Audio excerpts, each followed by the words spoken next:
नमस्कार विद्यार्थी मित्रांनो, पुन्हा एकदा आपल्या सर्वांचं हार्दिक स्वागत आपल्या the officer your personal mentor या प्लॅटफॉर्म वरती। आणि आपण आपल्या मिशन 900+ या सिरीज मध्ये दररोजच्या वर्तमानपत्रामध्ये चालू घडामोडीमध्ये जे अत्यंत कळीचे महत्त्वाचे मुद्दे असतात त्याच्यावरती तुम्हाला आपण जो दररोज 1 ते 2 प्रश्न विचारतो आपल्या वेगवेगळ्या समाज माध्यमावरती, टेलिग्राम वरती विशेषतः, आणि त्याची उत्तरं तुम्ही जे लिहिताय तर त्याच्यामध्ये आपण तुम्हाला अतिशय चांगल्या पद्धतीने हा विषय कळावा म्हणून या व्हिडिओच्या माध्यमातून आपण ते प्रश्न डिस्कस करतोय, त्याची उत्तर डिस्कस करतोय, त्याचे स्ट्रक्चर्स डिस्कस करतोय। मित्रांनो, यातलाच आज आपण जो मुद्दा पाहणार आहोत, ज्याच्याविषयी मी तुम्हाला प्रश्न विचारला होता, तो म्हणजे SIR म्हणजेच काय हो, तर स्पेशल इंटेन्सिव्ह रिव्हिजन। आता हे काय आहे तर सध्या बिहारमध्ये ज्या येऊ घातलेल्या नोव्हेंबर महिन्यामध्ये ज्या येऊ घातलेल्या निवडणुका आहेत त्याच्या पार्श्वभूमीवरती निवडणूक आयोगाद्वारे, केंद्रीय निवडणूक आयोगाद्वारे ही प्रक्रिया राबवण्यात येते। बरं, काय आहे ही प्रक्रिया? तर या प्रक्रियेच्या माध्यमातून मतदार याद्यांचं पुन्हा एकदा त्याची फेर तपासणी केली जाते।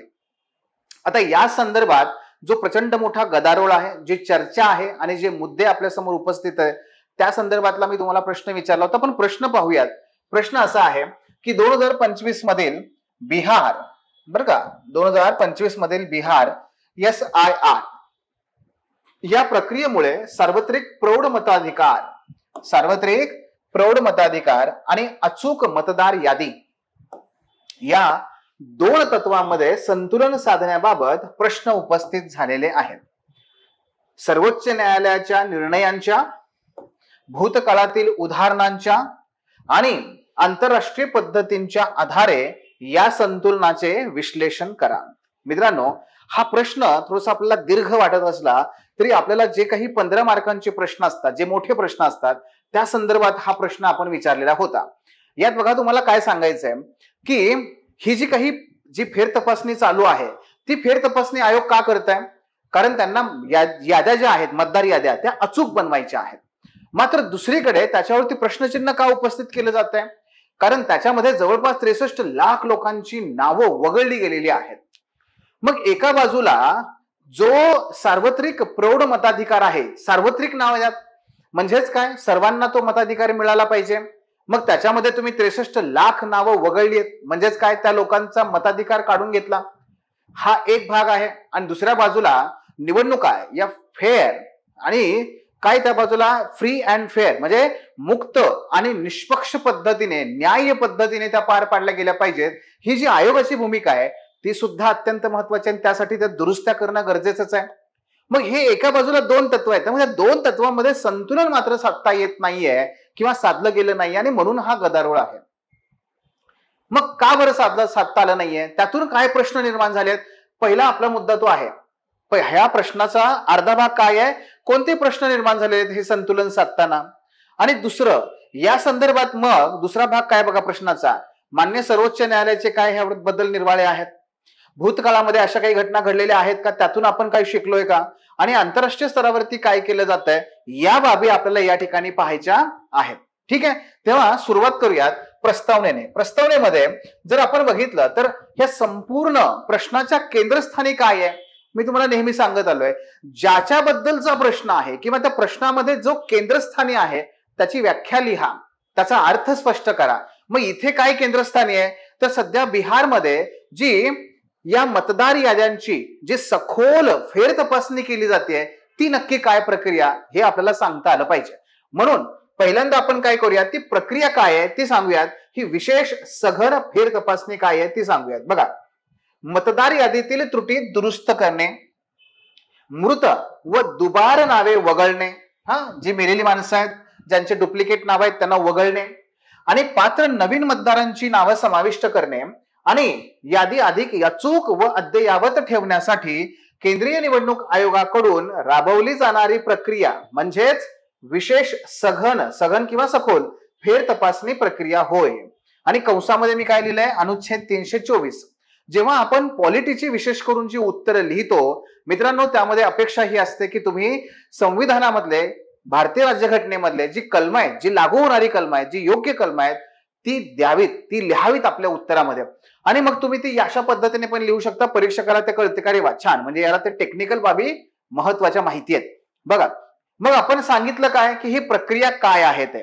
आता मित्रांनो, मी तुम्हाला त्या उत्तराकडे घेऊन जाण्याच्या अगोदर अगदी थोडक्यात नक्की ही प्रक्रिया काय आहे ते तुम्हाला मी त्या ठिकाणी सांगतो. बघा, सुदृढ लोकशाहीचा पाया काय असेल तर ते म्हणजे मुक्त आणि निष्पक्ष पद्धतीने निवडणुका होणं.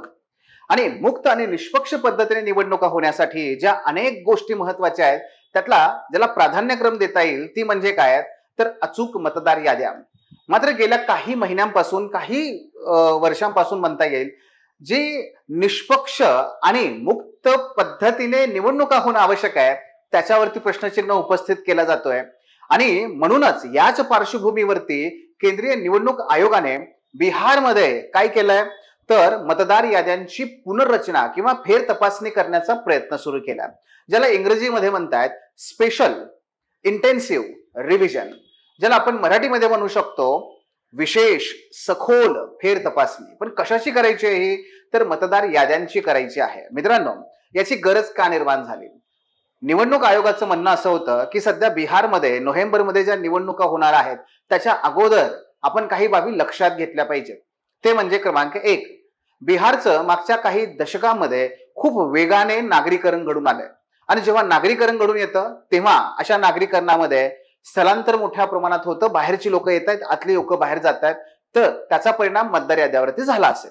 क्रमांक 2, ते म्हणतात की बिहारमधून बाहेर देशात, अगदी बाहेर राज्यामध्ये, बाहेर जिल्ह्यामध्ये स्थलांतरित होणाऱ्या कामगारांची संख्या पण फार मोठी आहे, तर त्यांचा सुद्धा आपण ह्या याद्यामध्ये काय प्रभाव पडलाय हे तपासायला हवं. क्रमांक 3, मागच्या 2003 मध्ये शेवटची फेर तपासणी झालेली आहे बिहारमध्ये. त्याच्यानंतर बरचसं पाणी पुलाकून वाहून गेलं, म्हणजे बरेच बदल झालेले आहेत, काही लोक मृत पावलेली असतील, मग या लोकांची नावं आपल्याला वगळावी लागतील. हे तिसरं कारण. चौथं कारण, बरेचसे मतदार हे नव्याने आता मतदान करण्यासाठी पात्र ठरलेले आहेत, त्यांची नावं आपण ऍड करणं गरजेचं आहे. म्हणून या सगळ्या बाबी लक्षात घेता आता आपल्याला गरज आहे या बिहार मधल्या सगळ्या मतदार याद्यांची अतिशय सघन फेर तपासणी करणं आणि मतदार याद्या ह्या अद्ययावत करणं. बरं, याच्याबद्दल कुणाला काही अडचण नव्हतीच आहे.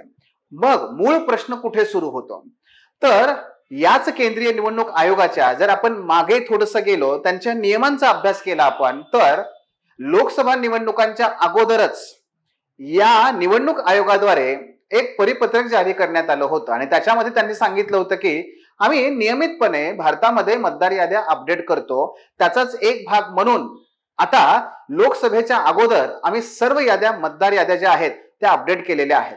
आणि नियम त्यांनी त्यामध्ये असं सांगितला होता की कोणतीही निवडणूक होण्याच्या अगोदर 6 महिने, बरं का, 6 महिने पर्यंतच हे काम करता येईल. म्हणजे निवडणुकीच्या अगोदरच्या 6 महिन्यामध्ये अशा कुठल्याही फेर तपासण्या करता येणार नाहीत, हे आयोगाने तेव्हा सांगितलं होतं. त्यानुसार निवडणुका झाल्या, लोकसभेच्या झाल्या, महाराष्ट्रामध्ये सुद्धा विधानसभेच्या झाल्या. मग आता प्रश्न पहिला उपस्थित होतोय तो असा की जेव्हा नोव्हेंबरमध्ये बिहारच्या निवडणुका येऊ घातलेल्या आहेत तेव्हा अचानक जून महिन्यामध्ये या निवडणूक आयोगातर्फे अशा प्रकारची फेर तपासणी करण्याचं काम हाती का घेण्यात आलं? क्रमांक 1. क्रमांक 2, बरं, एवढ्या कमी कालावधीमध्ये बिहार सारख्या घनदाट लोकसंख्या असणाऱ्या ज्या राज्यामध्ये होतील का बरं हे तपासणीचं काम योग्य प्रकारे होईल का? हा दुसरा प्रश्न आहे. तिसरा प्रश्न, जर केंद्रीय निवडणूक आयोगाकडे तेवढं मनुष्यबळ आहे का अवेलेबल? मग त्यांनी काय केलं तर त्यांनी BLO जे ब्लॉक लेवल जे ऑफिसर असतात ते नेमले की ज्यांनी काय करायचं होतं, जे फॉर्म आहेत ते घरोघरी जाऊन वाटायचे होते, ते फॉर्म ह्या लोकांकडून भरून घ्यायचे होते. मात्र त्यांची संख्या जवळपास 60 ते 70 हजाराच्या घरात आहे जे आयोगाद्वारे नेमलेले आहेत. मग त्यांना सहाय्य म्हणून त्यांनी काय केलं, निवडणूक आयोगाने जे राजकीय पक्ष आहेत, जवळपास 12 राजकीय पक्षांना त्यांनी सांगितलं की तुमच्यातर्फे काही व्हॉलंटियर याच्यामध्ये कामाला लावा, ज्याला ते BLA म्हणजेच ब्लॉक लेवल एजंट असं म्हणतात. आणि या एजंटच्या माध्यमातून ते BLO ना मदत करतील. मात्र ह्या BLA मध्ये सर्वाधिक BLA जे आहेत ते निश्चित भारतीय जनता पक्षाचे आहेत, ते जवळपास 70 हजाराच्या पेक्षा जास्त आहेत. त्यानंतर दुसरे जे सत्ताधारी पक्ष आहे, जनता दल सेक्युलर, त्यांची सध्या त्या ठिकाणी 60 हजाराच्या पेक्षा जास्त आहेत, म्हणजे जवळपास 1,10,000च्या जवळपास या दोन पक्षांचे आहेत. त्यानंतर राजद म्हणजे राष्ट्रीय जनता दल या पक्षाचे सुद्धा जवळपास 30 ते 35 हजार कार्यकर्ते याच्यामध्ये गुंतलेले आहेत आणि काँग्रेसचे जवळपास 15 ते 17 हजार. टोटल आकडा जर आपण BLAचा बघितला तर तो जवळपास 1.5 लाखाच्या आसपास आहे. मात्र त्यामध्ये प्रामुख्याने सत्ताधारी पक्षांचेच नावं त्या ठिकाणी पाहायला मिळतात. त्यामुळे झालं काय की ते आपल्याच पक्षाला हवे आहेत अशा लोकांची नावं नोंदवतायत का, हा प्रश्न किंवा ही संदिग्धता किंवा ही साशंकता निर्माण झाली. हा झाला तिसरा मुद्दा याच्याबद्दलचा. चौथा मुद्दा काय, तंत्रज्ञानाचा उपयोग.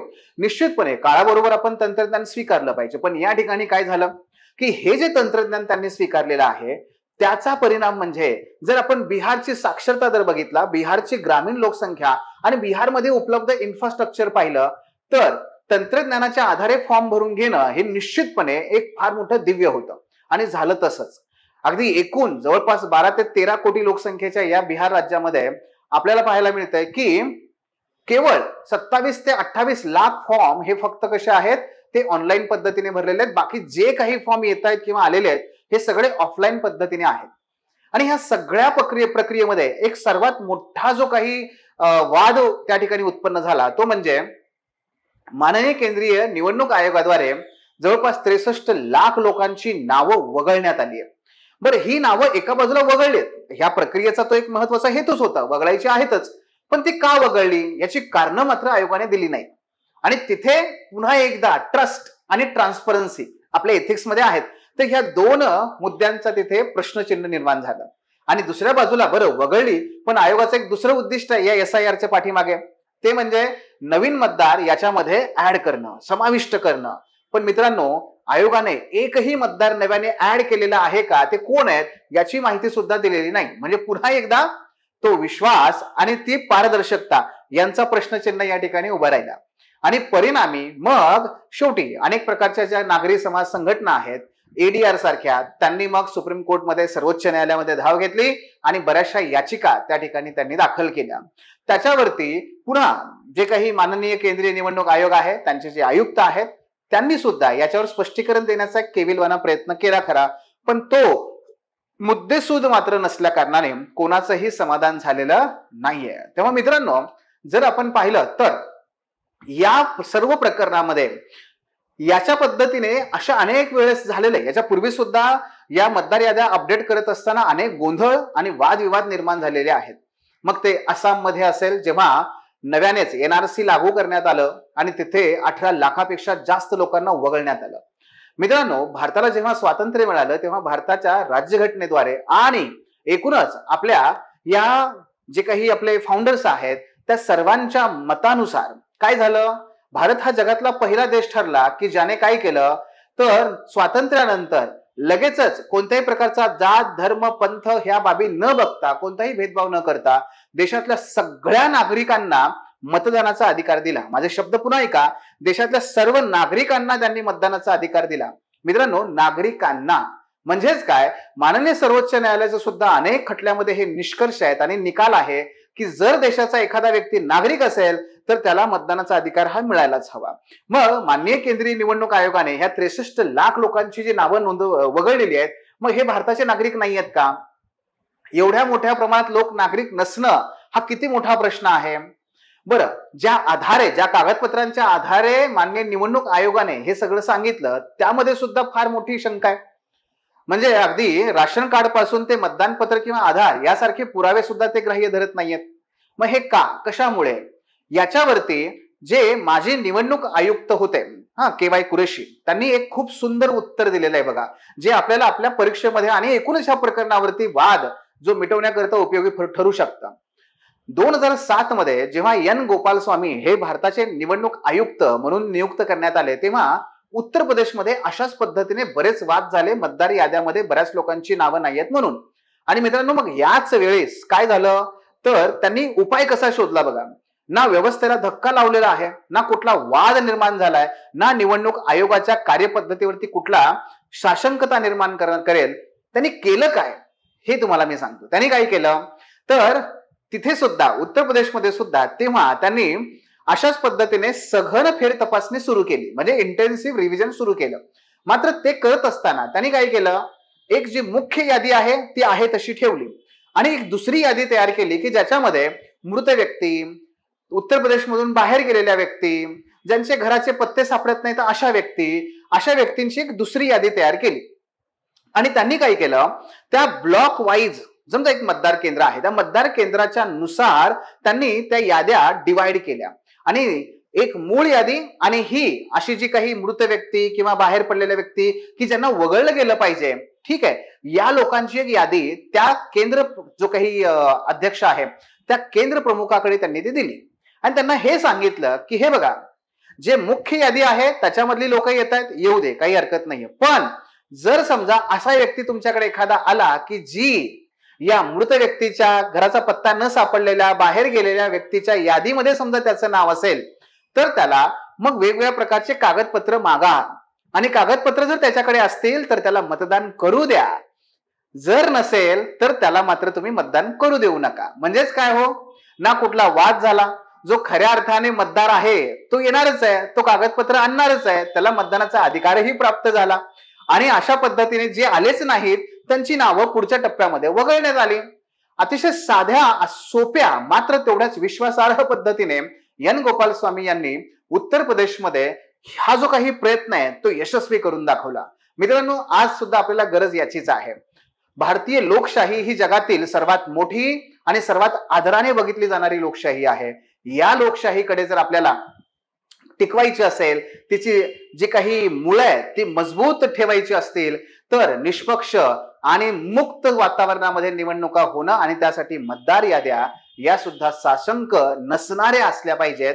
आणि त्यासाठी आपल्याला ह्या अशा प्रकारच्या एन गोपालस्वामी यांनी जे काही पार पाडलेलं जे काही आहेत मुद्दे, तर ते पुन्हा एकदा इथे आपल्याला आठवणीला आणता येतात. सो मग आपण आता जे बघितलं की नक्की हा काय आहे, हा सगळा प्रकार काय आहे, हे बिहारमध्ये जे घडलेलं आहे ते नक्की काय आहे याचाही आपण या ठिकाणी विचार केला. आता आपण काय करूयात की या प्रश्नाचं उत्तर लिहित असताना मग आपण काय करणार, प्रस्तावना लिहिली. आता आपण एक डायग्राम काढू शकतो. डायग्राम काय काढायची आहे त्याच्या अगोदर मी तुम्हाला ते थोडंसं स्पष्टीकरण सांगतो. बघा, प्रश्नामध्ये काय विचारले, दोन महत्वाची तत्व कोणती आहेत जी भारतीय लोकशाहीचा पाया आहेत, तर त्यामध्ये एक आहे सार्वत्रिक प्रौढ मताधिकार, तो काय आहे हे आपण सांगणार आहे, आणि दुसरं अचूक मतदार यादी. म्हणजे आपण काय करू शकतो, तर या ठिकाणी आपण लोकशाहीचा पाया असं आपण खाली हेडिंग देऊ शकतो. ठीक आहे, लोकशाहीचा पाया, आणि ते कोण आहेत, तर ते दोन स्तंभ आहेत. एक म्हणजे सार्वत्रिक प्रौढ मताधिकार, बरं का, सार्वत्रिक प्रौढ मताधिकार. हे तुम्ही तुमच्या क्रिएटिव्हिटीनुसार कसंही लिहा, काही अडचण नाहीये. आणि दुसरा आहे तो म्हणजे मुक्त किंवा अगदी अचूक मतदार याद्या, अचूक मतदार याद्या, बरं का. या पद्धतीने तुम्ही हे करू शकता. म्हणजे हे जर तुम्हाला असं आकृतीच्या माध्यमातून दाखवता आलं तर वेल अँड गुड, बेस्टच आहे. आणखी वेगळ्या पद्धतीने तुम्ही काढू शकता, तुमच्या क्रिएटिव्हिटीवरती डिपेंड आहे. मग ही आकृती आपण काढली की नक्की दोन तत्व कोणती आहेत. आता पुढे आपल्याला जायचं आहे ते म्हणजे की या 2025 बिहारमध्ये झालेल्या विशेष सघन फेर तपासणीच्या अंतर्गत मग नक्की कोणते प्रश्न हे निर्माण झालेले आहेत, त्या प्रश्न आणि समस्यांचा आपण आता तिथे विचार करूया. ही आपली मेन बॉडी असणार आहे. पहिला आहे नागरिकांवरती ओझं. काय झालं की आतापर्यंत जेव्हा जेव्हा भारतीय निवडणूक आयोगाद्वारे या मतदार याद्या अपडेट करण्याचं काम झालेलं आहे, तेव्हा तेव्हा मतदार नोंदणी करत असताना कागदपत्र किंवा तो आहे का नाही, तो कुठे आहे, काय, ही तपासण्याची जबाबदारी ही राज्यावरती होती, म्हणजे राज्य संस्थेवरती किंवा शासकीय अधिकारी कर्मचाऱ्यावरती होती. आता मात्र काय झालंय, या फेर तपासणीमध्ये ही जबाबदारी नागरिकांवर टाकण्यात आली की त्यांनी सिद्ध करायचंय की ते भारताचे नागरिक आहेत का, त्यांनी सिद्ध करायचंय की त्यांच्याकडे सर्व डॉक्युमेंट्स आहेत का. बरं, कागदपत्र मी पुढे सांगेन मुद्दा, पण पहिला प्रश्न हा आहे की जी जबाबदारी राज्यावर होती ती राज्याची जबाबदारी त्यांनी नागरिकांवर ढकलली. आणि बहुतांशी नागरिक जे आहेत या बिहारमधले हे निरक्षर आहेत, कमी शिकलेले आहेत, वृद्ध आहेत, महिला आहेत, हे जे काही आदिवासी पट्टा आहे, या सगळ्या घटकांचा याच्यामध्ये विचार नाही आणि त्यामुळे ते ओझं त्याच्यावरती पडलेला आहे. हा पहिला मुद्दा आहे इथे. आणि त्यामुळे झालं काय की हे सगळे जे नागरिक आहेत हे अपवर्जित झालेले आहेत. अपवर्जित म्हणजे काय, हेच बहुतांशी लोक आहेत की ज्यांची नावं वगळण्यात आलेली आहेत. दुसरा, कठोर कागदपत्रांची मागणी. मी आत्ताच सांगितले त्या पद्धतीने काय केलं आयोगाने, तर कठोर कागदपत्र आहेत, म्हणजे साधी जी काही आधार आहे, राशन कार्ड आहे, याला नाकारण्यात आलं.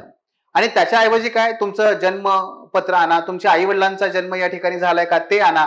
अशा प्रकारच्या अत्यंत किचकट अशा कागदपत्रांची पूर्तता करण्यासाठी त्यांनी सांगितलेलं आहे.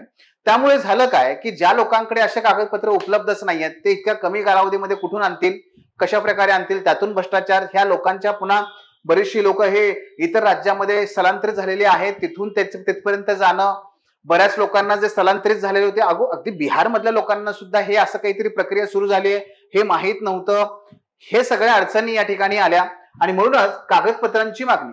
साधी गोष्ट होती की राशन कार्ड सारख्या बाबीला तुम्ही नाकारणं हे का, आधार कार्डला नाकारणं का, कशाच्या आधारावरती, याचं उत्तर आयोग देऊ शकलेलं नाहीये. हा दुसरा प्रश्न उपस्थित झाला की ज्याच्यामुळे ज्यांच्याकडे आधार कार्ड, राशन कार्ड असताना सुद्धा, म्हणजे जे नागरिकत्वाचे एक महत्वाचे दस्तऐवज आहेत, पण त्याला आयोगाने नाकारलंय, म्हणजेच नागरिक असण्याचा जो अधिकार आहे त्यालाच त्यांनी नाकारलेला आहे.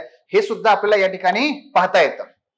क्रमांक 3, वगळणं आणि समावेश यामध्ये असंतुलन. काय झालं की असंतुलन निर्माण झालं. म्हणजे या सगळ्या प्रक्रियेमध्ये आयोगाद्वारे जवळपास 63 लाख 65 लाख नावं त्यांनी वगळण्यात आलेली आहेत. बरं, ही वगळली ते वगळली, पण ऍड किती करण्यात आले याची मात्र कुठेही आपल्याला त्यांनी आकडा सांगितलेला नाहीये. आणि त्याच्यामधलं हे काय आहे, असंतुलन आहे, ज्याच्यामुळे समावेशकता हा मुद्दाच त्या ठिकाणी गैरलागू ठरला. समावेशन नाहीच आहे, अपवर्जनच आहे. पुढचा 4था मुद्दा, तंत्रज्ञानाचा अडथळा. आयोगाद्वारे ऑनलाईन फॉर्म भरून घेणं किंवा ऑनलाईन प्रक्रिया आणि ते जे डिव्हाइसेस आहेत त्याच्यावर खूप भर देण्यात आला. पण जिथे की शहरामध्ये इंटरनेटचा उपयोग माहित नाही लोकांना किंवा सहज अवेलेबल नाहीये, तिथे बिहार सारख्या राज्यामध्ये हा फार मोठा प्रश्न होता की ज्याच्यामुळे अनेक लोक या तंत्रज्ञानाच्या अभावी, इन्फ्रास्ट्रक्चरच्या अभावी आणि माहितीच्या अभावी या सगळ्या प्रक्रियेपासून दूर राहिले, अपवर्जित राहिले आणि लोकांना समस्यांना सामोरं जावं लागलं. जो पुन्हा एकदा डिजिटल डिवाइड मी लिहिले त्यामध्ये की जी डिजिटल दरी आहे ती पुन्हा एकदा इथे उपस्थित झाली. त्याचबरोबर नोटीस, सुनावणी आणि अपील. एक लॅटिन भाषेमधलं ऑडी ऑल्टराम पार्टेम नावाचं एक तत्व आहे. हे तत्व मान्य सर्वोच्च न्यायालयाने सांगितलेलं आहे. ते काय बघूयात आपण. मृत किंवा कायमचे दूर गेलेले किंवा शोधता येत नाहीत अशा काही लोकांची जी नोंदणी करायची होती तेव्हा आयोगाद्वारे या नियमाचं पालन आयोगाने करणं अपेक्षित होतं, मात्र आयोगाने असं केलं नाही. याचा अर्थ काय होतो? अर्थ असा होतो की समजा तुम्हाला एखाद्या व्यक्तीचं नाव वगळायचं असेल तर त्याला नोटीस द्यावी लागेल, मग त्याच्यावर सुनावणी घ्यावी लागेल, त्याच्यानंतर तुम्ही त्याला अपील करण्याचा अधिकार द्यावा लागेल. हे जर नाही तर मग हे नैसर्गिक न्यायाच्या तत्वाचं उल्लंघन आहे. मात्र या ठिकाणी आयोगाने हे तत्व पाळलेलं नाहीये. मित्रांनो, या पद्धतीने सर्वोच्च न्यायालयाचं जे मार्गदर्शन आहे हे आपल्याला अवेलेबल आहे. म्हणजे हे आयोगालाही माहिती आहे की याच्या अगोदर सुद्धा अनेक खटल्यामध्ये मान्य सर्वोच्च न्यायालयाने मतदार याद्याबद्दल वेगवेगळे निकाल दिलेले आहेत. हा आपल्या प्रश्नाचा आता दुसरा भाग आहे. बघा, क्रमांक 1, पहिला खटला PUCL वर्सेस भारत सरकार 2003 मध्ये. यामध्ये सर्वोच्च न्यायालयाने सांगितलं होतं की मतदारांना माहितीचा अधिकार असल्याचे ठरवून निवडणूक प्रक्रियेमध्ये पारदर्शकता आणण्याचा प्रयत्न यातून झाला. म्हणजे निवडणूक याद्यामध्ये काय आहे, काय नाहीये, का आमचं नाव काढलं, का आमचं नाव ऍड केलं, हे सगळं मागण्याचा अधिकार हा मतदारांना आहे, हे न्यायालयाने सांगितलेलं होतं. दुसरा खटला आसाम मतदार यादी प्रकरण. याच्यामध्ये सुद्धा मान्य सर्वोच्च न्यायालयाने सांगितलं होतं की मतदार यादीत नाव असणं म्हणजे त्या व्यक्तीचं नागरिकत्व असल्याची एक प्राथमिक धारणा असते आणि त्यामुळे नाव काढण्याआधी कठोर प्रक्रिया पाळणं बंधनकारक आहे. म्हणजेच न्यायालय काय म्हणताय, हे बघा, हा मतदार आहे ना याचा अर्थ हा नागरिक आहे आणि हा नागरिक आहे ना याचा अर्थ ह्याला मतदानाचा अधिकार असला पाहिजे, हा मतदार असलाच पाहिजे. हे ठरलेलं आहे, हे प्राथमिक आहे, हे आजूम आहे. पण जर तुम्ही नाव काढताय याचा अर्थ तुम्ही त्याचं नागरिकत्व काढून घेताय, हे चुकीचं आहे. हा दुसरा मुद्दा आहे. तिसरा, पुट्टस्वामी प्रकरण. याच्यामध्ये गोपनीयता हा मूलभूत हक्क आहे हे ठरवून न्यायालयाने अनुपातिकतेच्या चाचणीचा निकष लावला होता. म्हणजे एखादी कारवाई करताना ती फारशी त्रासदायक नसावी आणि तिचा फायदा हा तिच्या तोट्यापेक्षा जास्त असला पाहिजे असंही त्यांनी सांगितलं होतं. कुठलीही प्रक्रिया, म्हणजे आता माननीय केंद्रीय निवडणूक आयोग काय म्हणतं की आम्ही व्हिडिओ कसे काही दाखवणार, आम्ही मतदार याद्या का दाखवणार, आम्ही कारण का सांगायचं, कारण त्यांच्या मतदारांच्या गोपनीयतेचा तिथं भंग होतो. मान्य सर्वोच्च न्यायालयाने हे सांगितलं होतं की गोपनीयता ही पाळलीच पाहिजे आणि अत्यंत महत्वाची आहे. पण ती गोपनीयता राखल्यामुळे जर प्रश्न खूप मोठे निर्माण होणार असतील आणि तोटा जास्त होणार असेल तर मात्र त्याचा विचार करणं गरजेचं आहे आणि इथे तेच झालेलं आहे. त्यानंतर NRC याच्यामध्ये काय झालं, आसाम 2019 मध्ये याच बद्दल आपण चर्चा केली होती की केवळ कागदोपत्री पुराव्यावर अवलंबून राहून झालेले मोठ्या प्रमाणावर बहिष्कार हे उदाहरण सिद्ध करतं की यामुळे किती मोठं मानवी संकट निर्माण होऊ शकतं. तुम्हाला माहिती आहे एनआरसी मध्ये सुद्धा हाच मुद्दा झाला की जन्म प्रमाणपत्राचा अट्टाहास पकडल्या कारणाने अनेक पात्र व्यक्ती या मतदार किंवा ते नागरिकत्व ह्या दोघांपासून त्या दूर ढकलल्या गेल्या आणि जवळपास 18 लाख लोकांना निर्वासिताचा दर्जा देण्यात आला किंवा आता ते निर्वासितच झाले की काय हे सुद्धा त्या ठिकाणी संकट निर्माण झालं होतं. मग आता एक तिसरा मुद्दा बघा आपल्या प्रश्नाचा, तो म्हणजे आंतरराष्ट्रीय सर्वोत्तम पद्धती काय आहे. युनायटेड किंगडम, इंग्लंड इथून आपल्या भारतामध्ये लोकशाहीची आजची पाळेमुळं पाहायला मिळतात ती.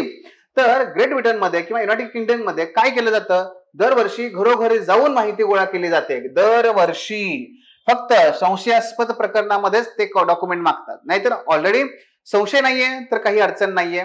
हा पहिला प्रकार आहे. दुसरा प्रकार कॅनडा, सतत अद्ययावत मतदार यादी. त्यांचं जे काही रजिस्टर आहे किंवा मतदार यादी आहे ना ती कंटिन्युअस अपडेट होऊ शकते. असं नाहीये की ह्या 6 महिन्यात करणार किंवा आता आम्ही ड्राईव्ह सुरू केला तर आताच करा, मगच करा, नंतर करा. नाही, नागरिकांना जेव्हा शक्य आहे तेव्हा त्यांनी जवळच्या कार्यालयात जावं, आपलं मतदार यादीत नाव नोंदवावं, बघावं काय असेल ते डॉक्युमेंट सबमिट करावे, झालं. कंटिन्युअस हे चालतं, त्यामुळे अडचण येत नाही किंवा एकाच वेळेस काय होतं बर्डन येत नाही यंत्रणेवरती. तिसरं दक्षिण आफ्रिका, इथे काय केलं जातं, पुन्हा तेच आपण बघितलं मगाशी, निवडणुकीच्या अगोदर 6 महिने किंवा काही महिन्यापर्यंत अशा प्रकारचे काही ड्राईव्ह चालवले जात नाही. अशा प्रकारे मतदार याद्या तिथे अपडेट केल्या जात नाहीत, कारण पुन्हा त्याचं बर्डन क्रिएट होतं, अशी साशंकता निर्माण होते. हे सगळे प्रकार जे आहेत ते केले जातात. म्हणून मित्रांनो, आंतरराष्ट्रीय स्तरावरती ज्या काही चांगल्या पद्धती आहेत त्याही आपण आपल्याकडे राबवू शकतो, किंबहुना राबवल्या गेलेल्या आहेत. फक्त आता आपल्याला त्याचा विसर पडलाय एवढंच आहे. असं नाहीये की आपलं मतदार याद्या अपडेट करण्याचं काम हे कालबाह्य नाही, ते खूप चांगल्या पद्धतीचं आहे. एवढा प्रचंड लोड असताना सुद्धा अत्यंत चांगल्या पद्धतीने निवडणूक आयोगाने काम केलेलं आहे आणि न्याय्य पारदर्शक पद्धतीने ते झालेलं आहे. मग निष्कर्ष काय सांगू शकतो आपण, निष्कर्ष आपल्याला संतुलितच द्यावा लागेल, तो थोडासा भविष्याच्या संदर्भात द्यावा लागेल. मतदार यादी अद्ययावत करताना समावेशकता राखण्यासाठी, शब्द बघा कीवर्ड, समावेशकता राखण्यासाठी कायदेशीर स्पष्टता, पॉलिटीचा पेपर आहे, न्याय्य प्रक्रिया, साधी कागदपत्रे, ऑफलाईन पद्धतीला प्रथम देणं महत्व आणि पारदर्शकता, ही 5 सूत्र जर आपण अवलंबली तर निश्चितपणे इथे आपल्याला हा वादविवाद दूर करता येईल. भारतीय राज्यघटना, न्यायालयीन निर्णय आणि जागतिक अनुभव सांगतात की हे संतुलन कायद्याच्या चौकटीत, प्रक्रियेतील न्यायाची हमी आणि तंत्रज्ञानाचा समावेशक वापर करूनच साधता येऊ शकतं. म्हणजे अतिशय फॉरवर्ड लुकिंग की काय करता येऊ शकतं, काय करता येईल याची 5 सूत्र सुद्धा आपण याच्यामध्ये दिलेली आहेत. या स्वरूपात आपण आपलं कन्क्लुजन सांगू शकतो. ठीक आहे. सो हा होता SIR म्हणजे स्पेशल इंटेन्सिव्ह रिव्हिजन, सखोल फेर तपासणी जी मतदार याद्यांची चालू आहे त्याच्याबद्दलचा मुद्दा. धन्यवाद. Thanks for watching. If you found this video valuable, don't forget to like, share and subscribe our channel. The Officer, your personal mentor.